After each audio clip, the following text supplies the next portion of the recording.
Jésus fit son premier miracle à Cana, en Galilée. C'est là qu'il révéla sa gloire, et ses disciples crurent en lui. Après cela, Jésus, accompagné de sa mère, ses frères et ses disciples, allèrent à Capernaum, où ils restèrent quelques jours.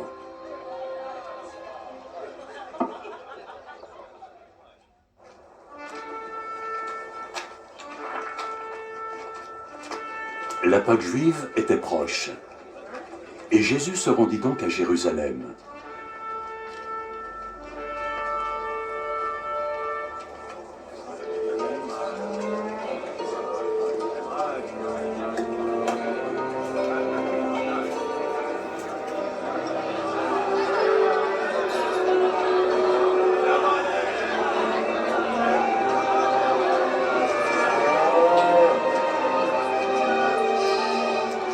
Là, dans le temple, il trouva des gens qui vendaient des bœufs, des moutons et des pigeons, ainsi que des changeurs d'argent, assis à leur table.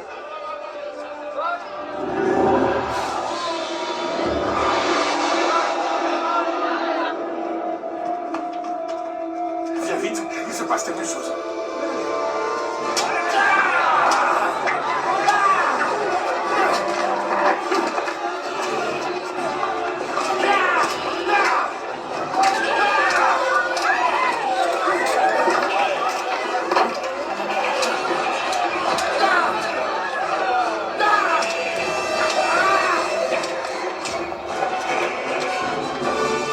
Alors, il fit un fouet avec des cordes et fit sortir tous les animaux du temple, les bœufs et les moutons.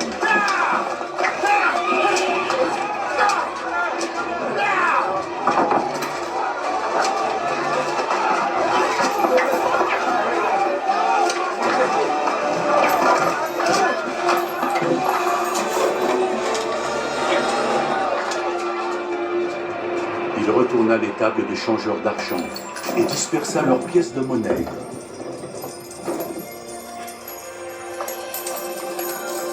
À ceux qui vendaient des pigeons, il ordonna « Faites-les sortir d'ici!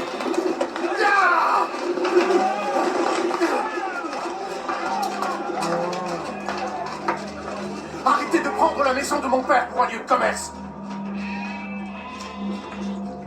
Ses disciples se souvinrent que les Écritures disaient « Mon dévouement à ta maison, mon Dieu, se consume en moi comme un feu. » Les hauts responsables juifs vinrent lui poser cette question. Dis-nous, quel miracle peux-tu accomplir pour justifier ton droit à faire tout cela? Détruisez ce temple, et en 3 jours je l'aurai reconstruit. Tu dis pouvoir le reconstruire en 3 jours. Il nous a fallu 46 années pour bâtir ce temple. Mais le temple dont parlait Jésus, c'était son corps.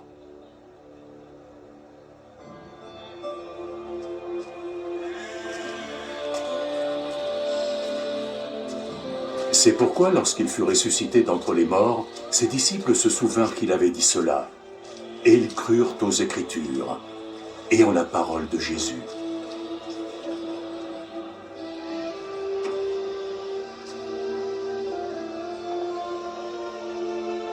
Pendant que Jésus était à Jérusalem pour les fêtes de Pâques, beaucoup crurent en lui, témoins des miracles qu'il accomplissait. Mais Jésus ne se fiait pas à eux, parce qu'il les connaissait tous. Il n'y avait nul besoin qu'on lui parle de qui que ce soit, et parce qu'il savait lui-même ce qu'il y avait dans leur cœur. Il y avait un responsable juif appelé Nicodème, qui appartenait au parti des pharisiens. Une nuit, il vint trouver Jésus. « Maître, nous savons que Dieu t'a envoyé pour nous éduquer. Personne ne pourrait accomplir les miracles que tu fais sans l'aide de Dieu lui-même. » En vérité, je te le dis, personne ne peut voir le royaume de Dieu s'il ne naît pas de nouveau. Et comment un homme adulte peut-il renaître? Il ne peut pas retourner dans le ventre de sa mère pour naître une seconde fois. En vérité, je te le dis, Personne ne peut entrer dans le royaume de Dieu sans être né de l'eau et de l'esprit. Un être humain vient physiquement de ses parents, mais il naît spirituellement de l'Esprit Saint.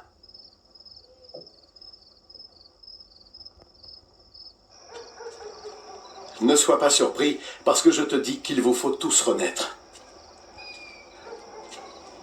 Le vent souffle où il le désire.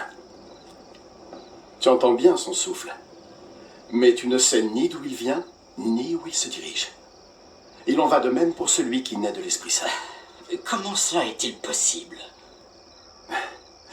Tu es un grand maître en Israël, et tu ne connais pas ces choses-là. En vérité, je te le dis, nous parlons de ce que nous savons et de ce que nous avons vu. Pourtant, aucun de vous ne veut accepter notre message. Vous ne me croyez pas quand je vous parle des choses de la terre. Alors comment pourrez-vous me croire quand je vous parlerai des choses du ciel? Aucun être n'est jamais monté au ciel, à part le Fils de l'homme, qui est descendu du ciel. De même que Moïse a élevé le serpent de bronze sur un bâton dans le désert, de même le Fils de l'homme doit être élevé, afin que ceux qui croient en lui aient la vie éternelle. Car Dieu a tellement aimé le monde qu'il a donné son Fils unique pour que tout homme qui croit en lui ne meure pas, mais obtienne la vie éternelle. Car Dieu n'a pas envoyé son Fils dans le monde pour en être son juge, mais pour en être son sauveur. Mais ceux qui ne croient pas ont déjà été jugés, parce qu'ils n'ont pas cru au Fils unique de Dieu.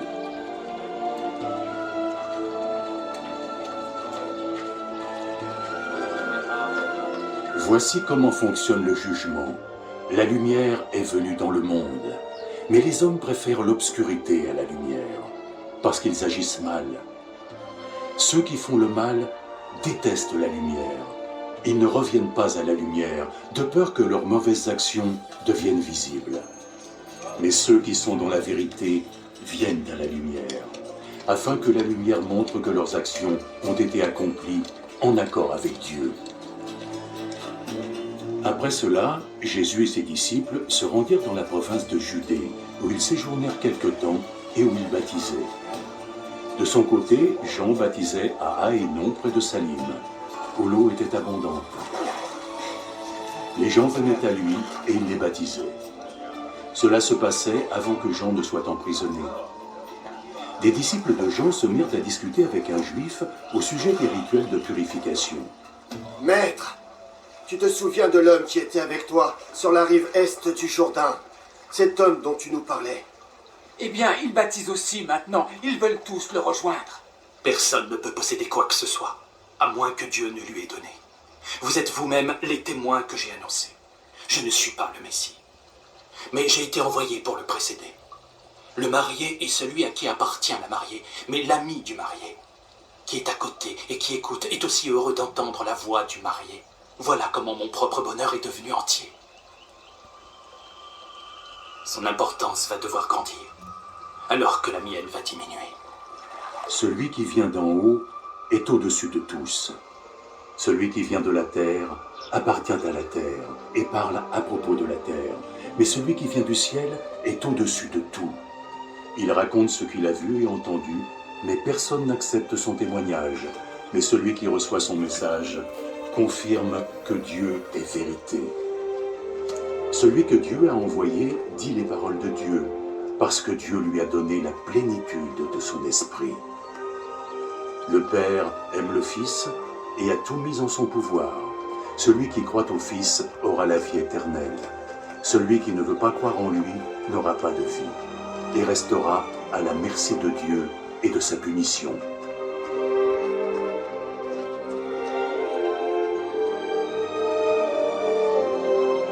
Les pharisiens avaient entendu dire que Jésus baptisait plus de disciples que Jean. En fait, Jésus lui-même n'a jamais baptisé qui que ce soit. C'était ses disciples qui le faisaient. Quand Jésus apprit ce que l'on racontait, il quitta la Judée et retourna en Galilée. Pour s'y rendre, il devait traverser la Samarie. En Samarie, il arriva dans une ville appelée Sychar, non loin du terrain que Jacob avait donné à son fils Joseph. Il y avait là le puits de Jacob. Jésus, fatigué par le voyage, s'était assis près du puits. Le soleil était à son zénith.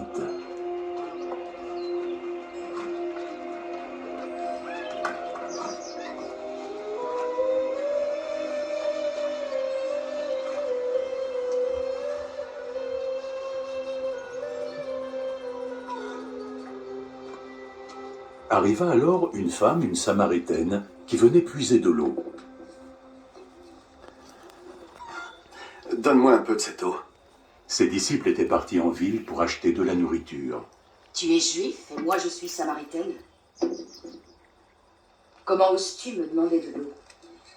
Les Juifs n'utilisaient pas les mêmes coupes ou les mêmes bols que les Samaritains. Si seulement tu savais ce que Dieu donne, et qui est celui qui te demande à boire, tu le lui aurais demandé. Et il t'aurait donné de l'eau vive.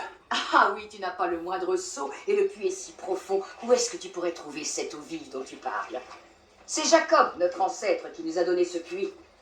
Lui, ses enfants et ses bêtes, tous ont bu de cette eau. Tu ne prétends pas être plus grand que Jacob, n'est-ce pas? Quiconque boira de cette eau aura de nouveau soif. Mais celui qui boira l'eau que je lui donnerai n'aura plus jamais soif. L'eau que je leur donnerai deviendra en eux une source, d'où jaillira l'eau vive, et leur offrira la vie éternelle. Et donc, si tu me donnes de cette eau, je n'aurai plus jamais soif alors, et je n'aurai plus à venir ici pour puiser de l'eau. Va, appelle ton mari et reviens. Je n'ai pas de mari. Tu as raison de dire que tu n'as pas de mari. Tu as été marié 5 fois, et l'homme avec qui tu vis maintenant n'est pas vraiment ton mari. Tu m'as dit la vérité. Je vois, alors tu es un prophète. Mes ancêtres samaritains ont adoré Dieu sur cette montagne. Mais vous, les Juifs, vous dites que Jérusalem est le lieu où nous devrions adorer Dieu. Crois-moi, femme. Le temps viendra où les gens n'auront plus à aller adorer le Père sur cette montagne ou à Jérusalem. Vous, Samaritains, connaissez mal celui que vous adorez. Nous, les Juifs, nous connaissons notre Dieu parce que nous savons que le salut vient des Juifs. Mais le temps vient. Et il est déjà là. Guidé par la puissance de l'Esprit de Dieu, les hommes adoreront le Père tel qu'il est vraiment, lui offrant la véritable adoration qu'il demande. Dieu est esprit, et c'est seulement par la puissance de son esprit que ceux qui l'adorent atteindront sa vérité. Je sais que le Messie va venir. Et quand enfin il sera là, il nous expliquera tout ça. Je le suis. Je le suis, moi qui te parle. À ce moment-là, ses disciples rentrèrent, et ils furent très surpris de le voir parler avec une femme. Pourtant, aucun n'osa demander « Que lui veux-tu » ou « Pourquoi parles-tu avec elle ?» Alors la femme laissa sa cruche d'eau et retourna à la ville. Va vite au puits.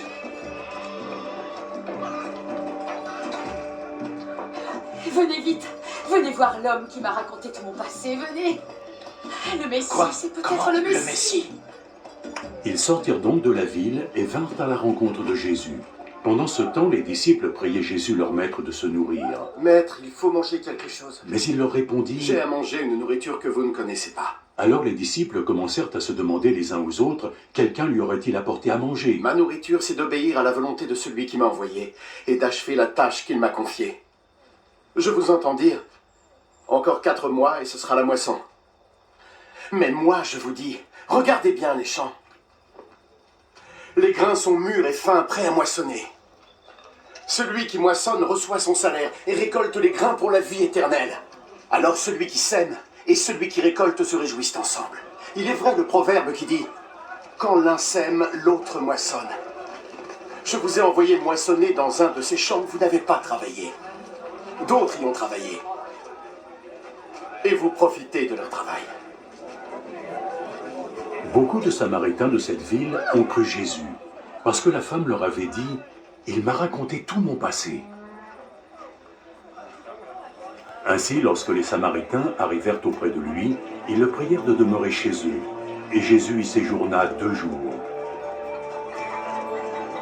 Beaucoup ont cru en lui grâce à ses propres paroles, et il disait à la femme, « Ce n'est pas à cause de ce que tu nous as dit que nous croyons, mais parce que nous l'avons entendu nous-mêmes.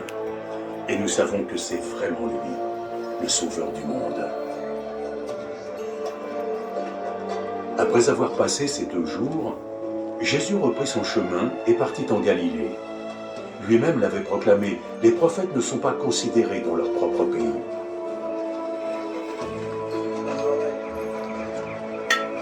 Lorsqu'il arriva en Galilée, les habitants l'accueillirent chaleureusement, parce qu'ils étaient allés à Jérusalem pendant la fête de Pâques, et ils avaient vu tout ce que Jésus y avait fait.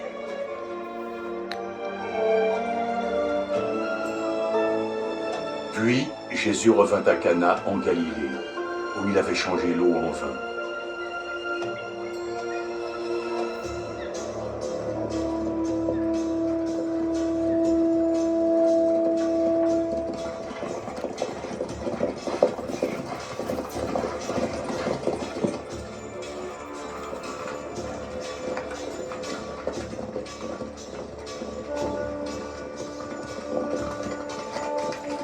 Il y avait là un responsable du gouvernement dont le fils était malade à Capernaum.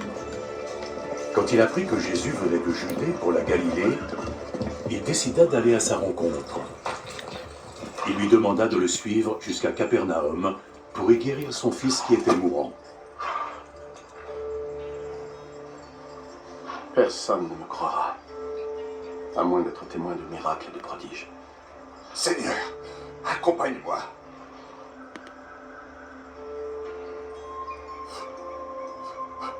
Avant que mon fils ne meure.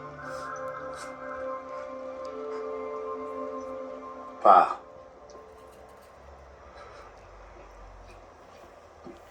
Ton fils va vivre. L'homme crut à la parole de Jésus, et il partit.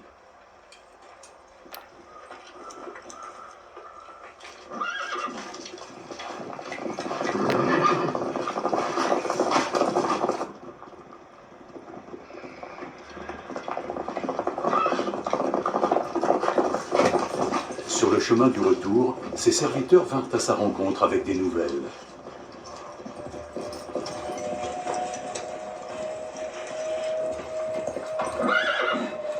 Votre fils, il est sauvé. Il leur demanda à quelle heure son fils avait commencé à aller mieux. Hier, dans l'après-midi, vers 1 heure, sa fièvre est tombée d'un seul coup, monsieur. L'homme se rendit compte que c'était l'heure précise à laquelle Jésus lui avait dit « Ton fils va vivre. »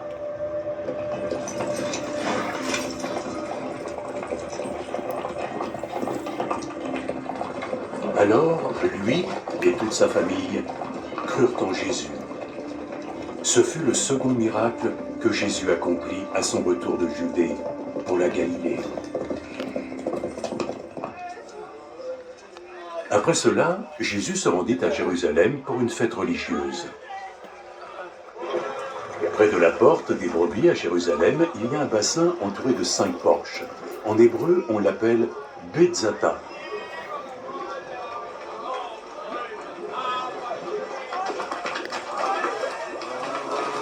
Une foule de malades était couchée sous les porches. Des aveugles, des boiteux, des paralysés.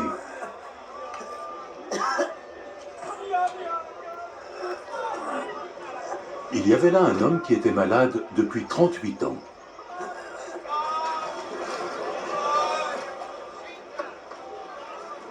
Jésus le vit couché là, et il sut que l'homme était malade depuis aussi longtemps.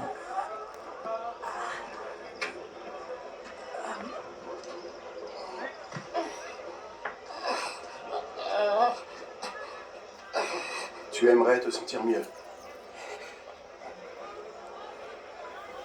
Ah, Seigneur, oui, mais je n'ai personne pour me plonger dans ce bassin au moment où l'eau bouillonne.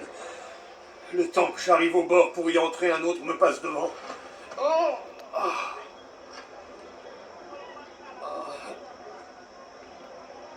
Lève-toi. Prends ta natte et marche.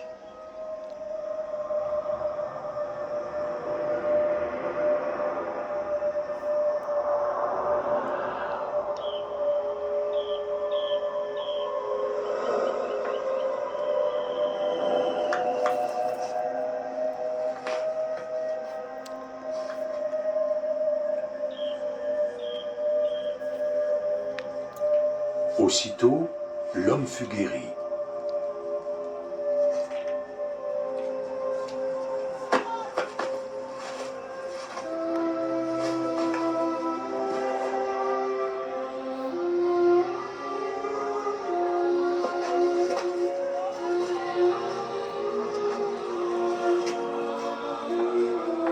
Il prit sa natte et se mit à marcher.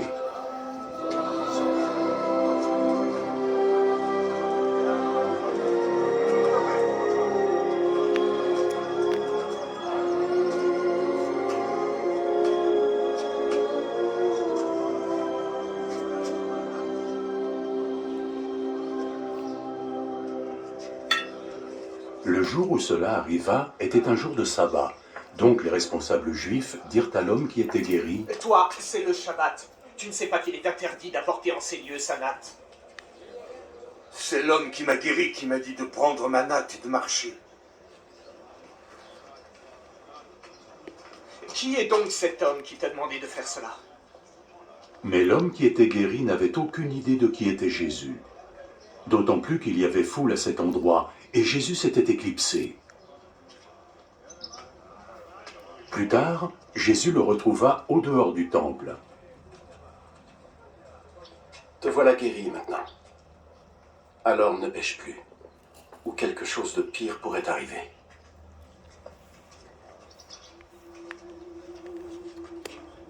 L'homme partit, et alla informer les responsables juifs que c'était Jésus qui l'avait guéri.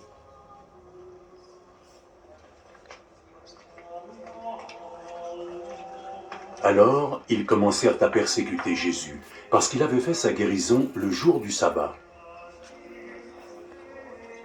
Jésus leur répondit, « Mon Père est toujours à l'œuvre. Et moi aussi je suis à l'œuvre. » Ces paroles rendirent les autorités juives encore plus déterminées à l'éliminer.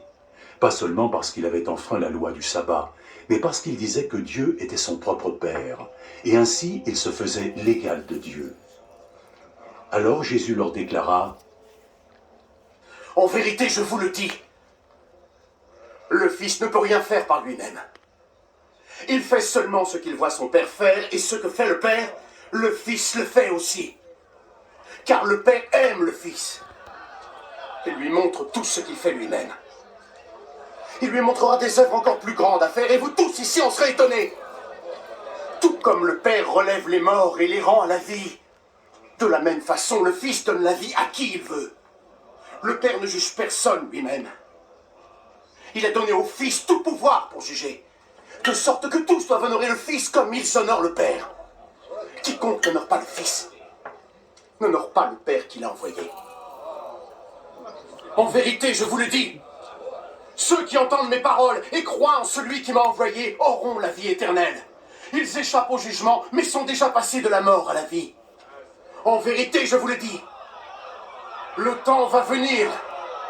Le temps est déjà venu où les morts vont entendre la voix du Fils de Dieu. Et ceux qui l'auront entendu vivront. Tel que le Père lui-même est source de vie, de la même manière, il a créé son Fils pour être aussi source de vie. Et lui a donné le pouvoir de juger parce qu'il est le Fils de l'homme. Ne soyez pas étonnés de ça. L'heure approche où tous les morts entendront sa voix et sortiront de leur tombeau. Ceux qui auront fait le bien ressusciteront et vivront. Et ceux qui ont fait le mal ressusciteront et seront condamnés. Moi-même, je ne puis rien faire par ma seule volonté. Je juge seulement ce que Dieu me demande, donc mon jugement est droit. Parce que je ne cherche pas à faire ce que je veux, mais juste ce que veut celui qui m'a envoyé. Si je témoigne pour ma propre défense, ce que je dis ne constituera pas une réelle preuve à vos yeux. Mais il y a quelqu'un qui pourra témoigner en ma faveur. Et je sais que ce qu'il dit de moi est vrai. Jean est celui que vos messagers ont rencontré. Et il leur a parlé au nom de la vérité. Je n'ai nul besoin du témoignage d'un homme, mais je dis cela seulement pour que vous soyez tous sauvés. Jean était comme une lampe qui éclaire et qui brille. Et vous étiez désireux de vous réjouir de sa lumière. Mais j'ai en ma faveur un témoignage plus grand que celui de Jean. Ce que je fais, c'est-à-dire les actions que mon père m'a chargé d'accomplir, ces actions parlent en ma faveur et montrent que le Père m'a envoyé. Et le Père qui m'a envoyé également témoigne en ma faveur. Vous n'avez jamais entendu sa voix ni vu son visage. Et vous ne portez pas son message dans vos cœurs, parce que vous ne croyez pas en celui qu'il vous a envoyé. Vous étudiez les Écritures, parce que vous pensez sans doute y trouver la vie éternelle. Mais ces mêmes Écritures parlent de moi. Pourtant, vous n'êtes pas prêts à venir à moi pour recevoir la vie. Je ne cherche pas les louanges des hommes, mais je sais quel genre d'humain vous êtes. Et je sais que vous n'avez pas d'amour pour Dieu dans vos cœurs. Je suis venu par la volonté de mon Père, et vous n'avez pas voulu me recevoir. Cependant, quand un autre viendra en son nom, vous le recevrez. Vous aimez tant recevoir des éloges les uns des autres, mais vous n'essayez pas d'avoir la reconnaissance divine qui vient de lui seul. Ainsi, comment pourriez-vous me croire? Cependant, ne pensez pas que je serai celui qui vous dénoncera, mon Père. Moïse, en qui vous avez mis tous vos espoirs, est celui qui vous accusera. Si vous aviez vraiment cru en Moïse, vous auriez cru en moi, parce qu'il a écrit à mon sujet. Mais puisque vous ne croyez pas ce qu'il a écrit, comment alors pouvez-vous croire ce que je dis?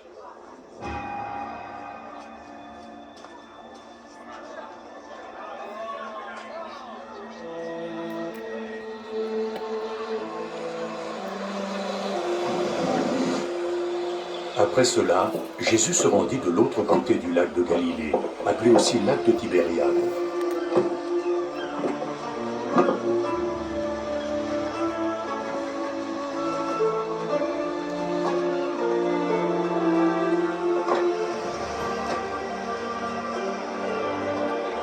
Une grande foule le suivait. Les gens assistaient à ses miracles et le voyaient guérir les malades.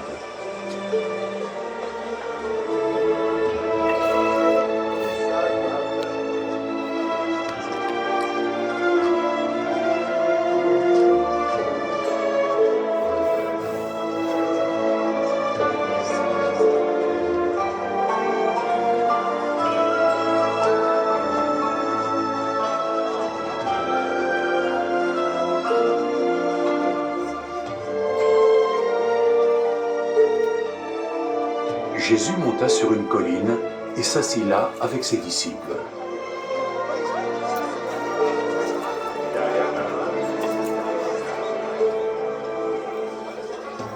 La période des fêtes de la Pâque juive approchait. Jésus leva les yeux et vit une foule avancer vers lui.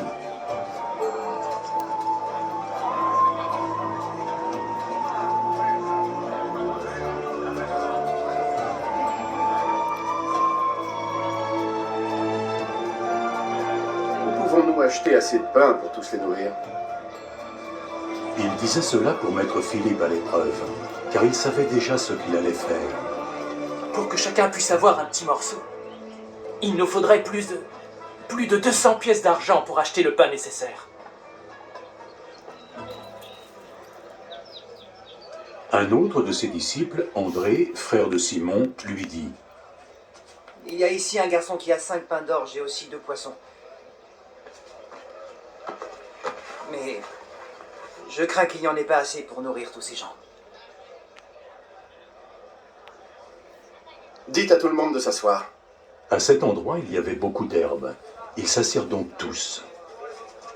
Il y avait environ 5000 personnes.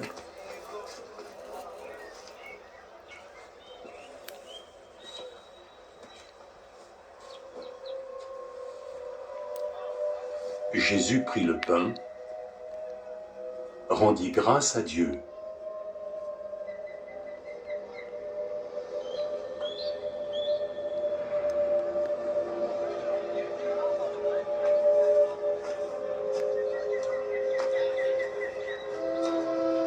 et le distribua à ceux qui étaient là.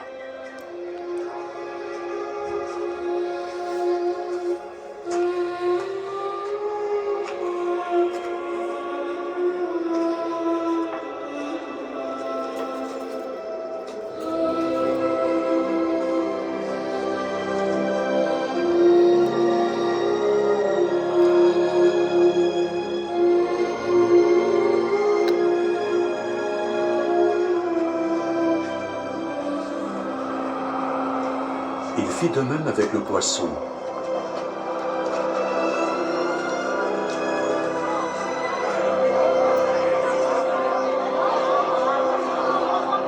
Et tous en eurent autant qu'ils le désiraient.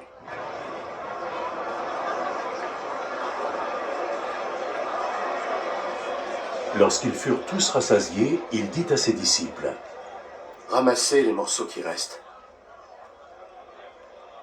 afin que rien ne soit perdu.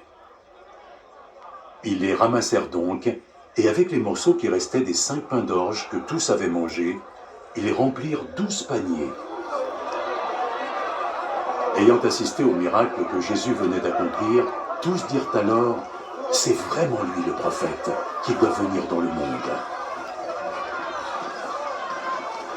Jésus comprit qu'ils étaient prêts à s'emparer de lui pour le contraindre à devenir leur roi. Alors il se retira de nouveau sur la colline, seul cette fois.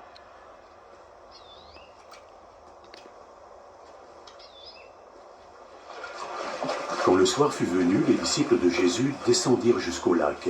Ils montèrent dans une barque et traversèrent le lac en direction de Capernaum. La nuit tomba, et Jésus ne les avait toujours pas rejoints. À ce moment-là, le vent soufflait fortement et la mer était agitée.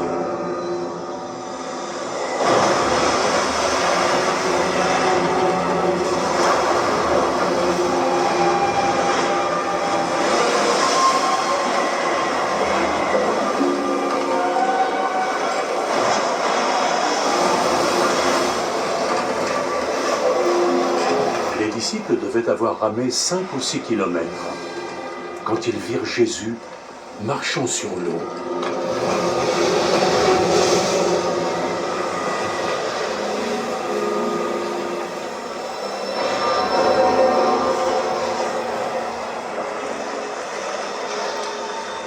Et s'avancer vers leur barque. Et la peur les saisit.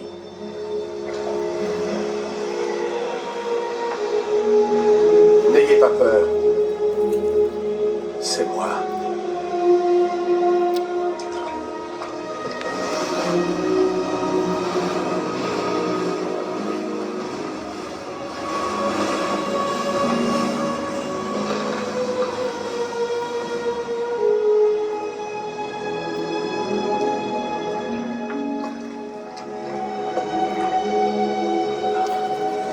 Puis ils voulurent le faire monter dans leur barque.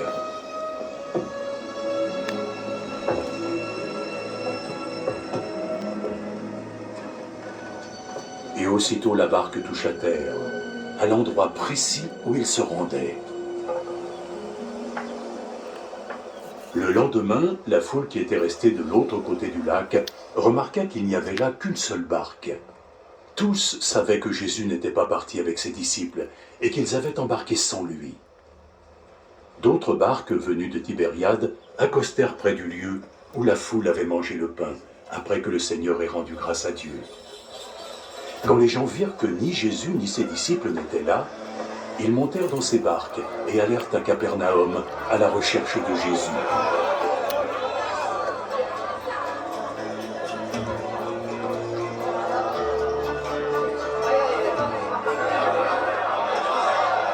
Ils le trouvèrent enfin de l'autre côté du lac et ils lui demandèrent: « Maître, quand es-tu arrivé ici ?» En vérité, je vous le dis, vous me cherchez parce que vous avez mangé du pain à votre faim. Pas parce que vous avez compris le sens de mes miracles. Ne travaillez pas pour la nourriture périssable, mais travaillez plutôt pour celle qui dure pour la vie éternelle. Cette nourriture, le Fils de l'homme vous la donnera parce que Dieu, le Père, a reporté sur lui toute son autorité. Dis-nous, que devons-nous faire alors pour faire ce que Dieu attend de nous? Ce que Dieu attend de vous, c'est que vous croyiez en celui qui l'a envoyé. Quel miracle vas-tu faire pour que nous puissions croire en toi? Oui, que vas-tu faire? Nos ancêtres ont mangé la manne dans le désert, et comme disent les Écritures, il leur donna du pain du ciel à manger. En vérité, je vous le dis, ce que Moïse vous a donné n'est pas le pain du ciel. C'est mon Père qui vous donne le vrai pain du ciel. Car le pain que Dieu donne, c'est lui qui descend de ce ciel et donne la vie à ce monde. Seigneur, donne-nous... Seigneur, donne-nous ce pain-là! Donne-nous ce pain. Je suis le pain de la vie. Celui qui vient à moi n'aura jamais faim. Et celui qui croit en moi n'aura jamais soif. Mais je vous l'ai dit, vous m'avez vu. Pourtant, vous ne croyez pas. Chaque personne que le Père me confie viendra à moi. Je ne repousserai jamais celui qui vient à moi. Car je suis descendu du ciel non pas pour que ma volonté soit faite, mais pour la volonté de celui qui m'a envoyé. Et la volonté de celui qui m'a envoyé est que je ne perde aucun de ceux qu'il m'a confiés, mais que je les mène à la vie éternelle jusqu'au dernier jour. Car ce que mon Père veut, c'est que tous ceux qui voient le Fils et croient en lui puissent avoir la vie éternelle.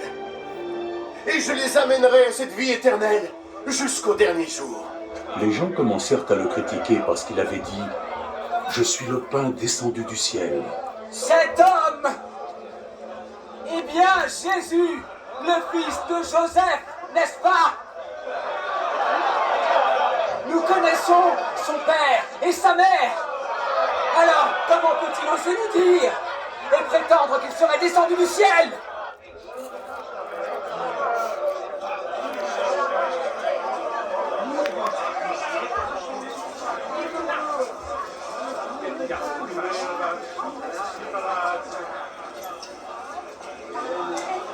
Arrêtez de médire entre vous!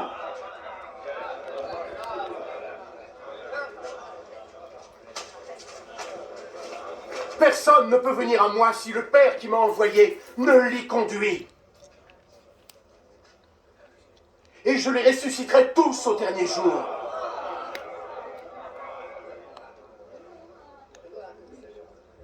Les prophètes ont écrit.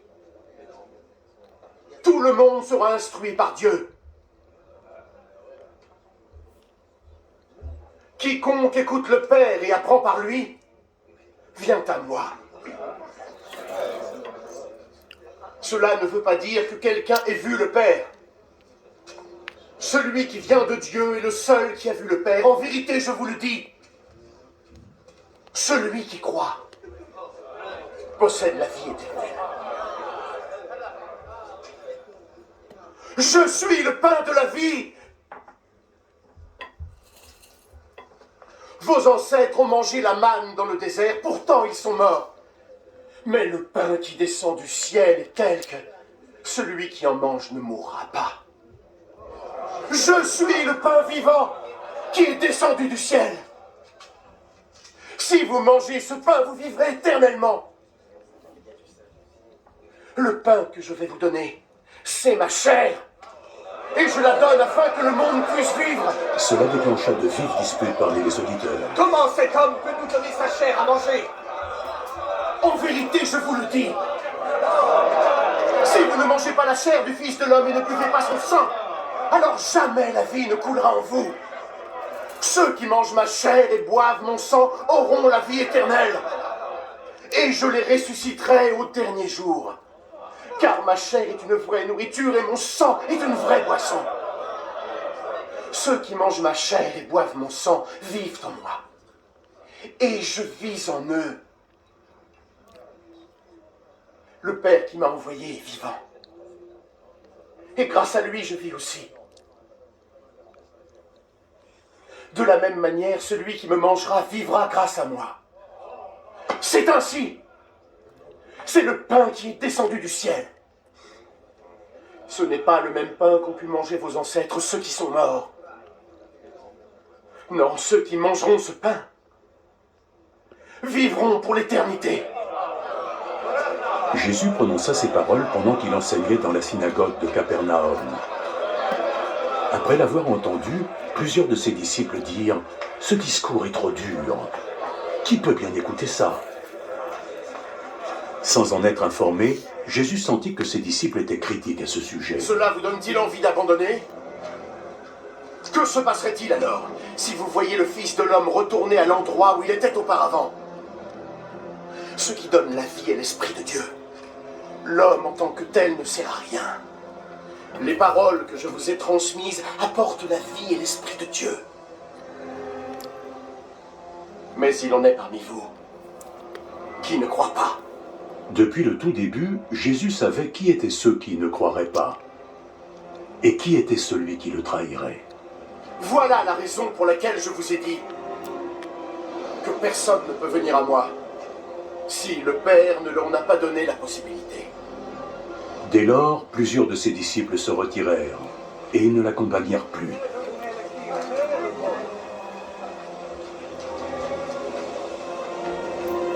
Et vous? Vous ne voulez pas partir aussi? Seigneur, et vers où irions-nous? Tu as les paroles qui donnent la vie éternelle. Et désormais, nous croyons et nous savons que tu es le seul et l'unique, l'envoyé de Dieu.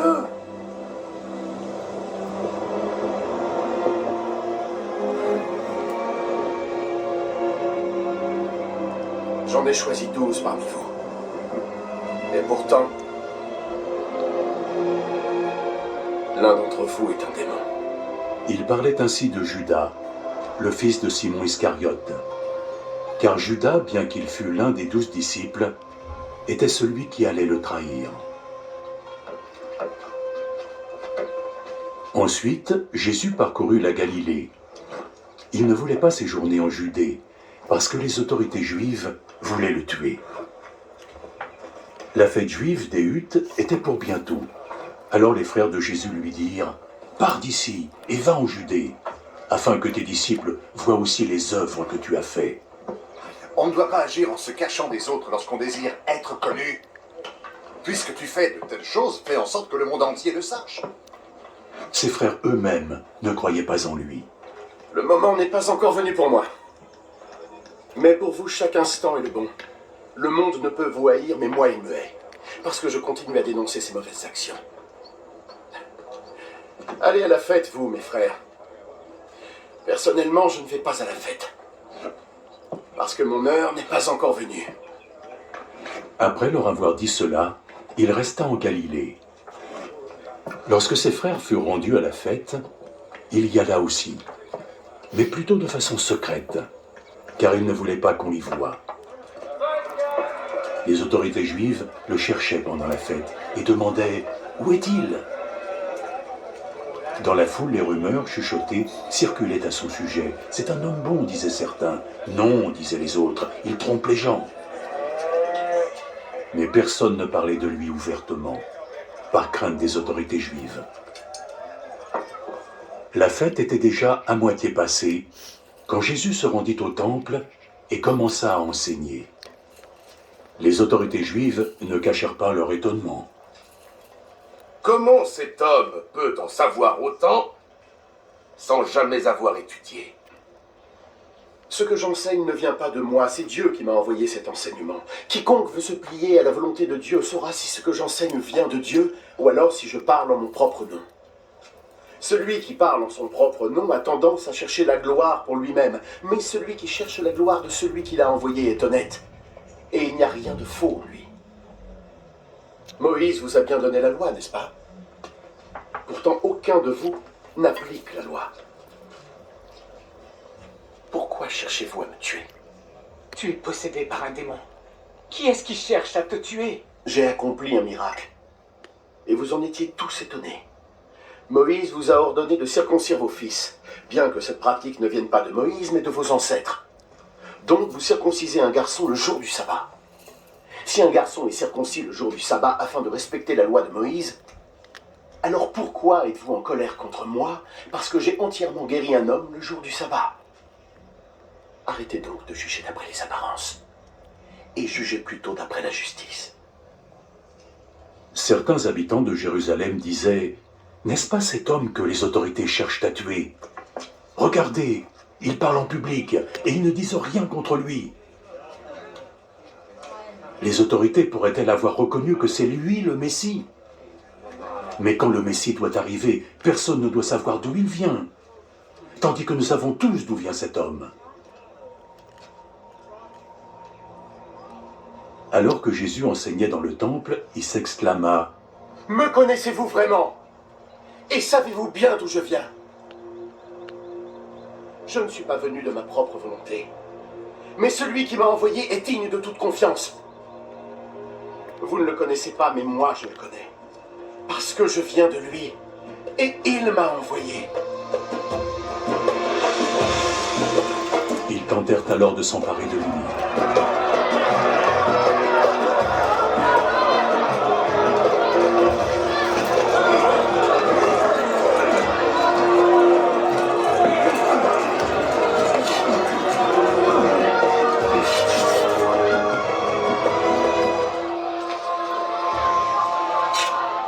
Mais personne ne mit la main sur lui, parce que son heure n'était pas encore arrivée.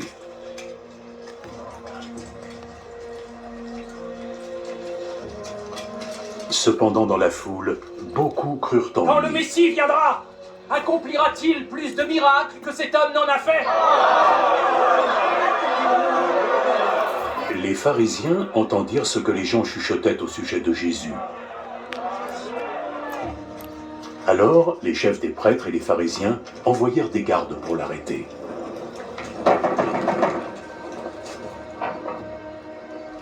Je serai avec vous pour un peu de temps encore. Ensuite, j'irai auprès de celui qui m'a envoyé. Vous me chercherez, mais vous ne me trouverez pas. Parce que vous ne pouvez pas aller où je serai. Les autorités juives se demandèrent entre elles « Où a-t-il l'intention d'aller pour que nous ne le trouvions pas ?» Ira-t-il dans les villes grecques où vit notre peuple et enseigner aux Grecs? Il a dit que nous le chercherons, mais que nous ne le trouverons pas, et que nous ne pouvons aller là où il se rendra. Que voulait-il dire? Le dernier jour de la fête était le plus important, et Jésus debout parla d'une voix forte. « Si quelqu'un a soif, qu'il vienne à moi, et si quelqu'un croit en moi, qu'il boive. Comme disent les Écritures, des cascades d'eau vive jailliront au sein même du Messie. » Jésus parlait de l'Esprit de Dieu, que ceux qui croyaient en lui allaient recevoir. À cette période, l'Esprit Saint n'avait pas encore été donné, parce que Jésus n'avait pas encore été glorifié. Certains dans la foule avaient entendu ces paroles. « Cet homme est vraiment le prophète! C'est le Messie! Le Messie ne peut pas venir de Galilée! L'Écriture dit que le Messie sera aussi un descendant du roi David et qu'il naîtra à Bethléem, le village où David a vécu. » La foule se divisa à cause de Jésus. Certains voulaient qu'on l'arrête, mais personne ne mit la main sur lui.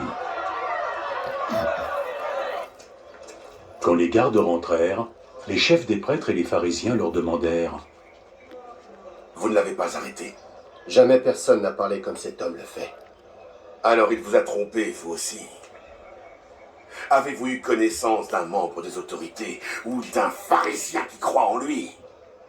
Cette foule ne connaît pas la loi de Moïse.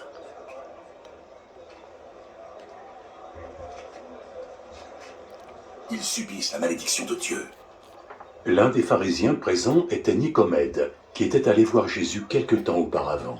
Conformément à notre loi, nous ne pouvons condamner quelqu'un sans l'avoir préalablement entendu et sans que l'on sache ce qu'il a fait. Alors, toi aussi tu viens de Galilée.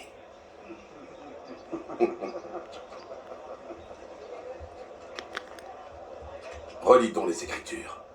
Tu apprendras qu'aucun prophète n'est venu de Galilée.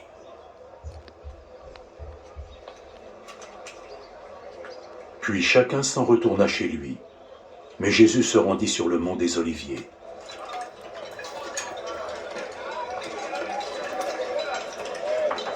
Tôt le lendemain matin, il retourna au temple. Tout le monde se pressait autour de lui. Donc il s'assit et commença son enseignement. Les maîtres de la loi et les pharisiens amenèrent une femme qui avait été arrêtée pour adultère et qu'ils placèrent debout au milieu de la foule. Maître,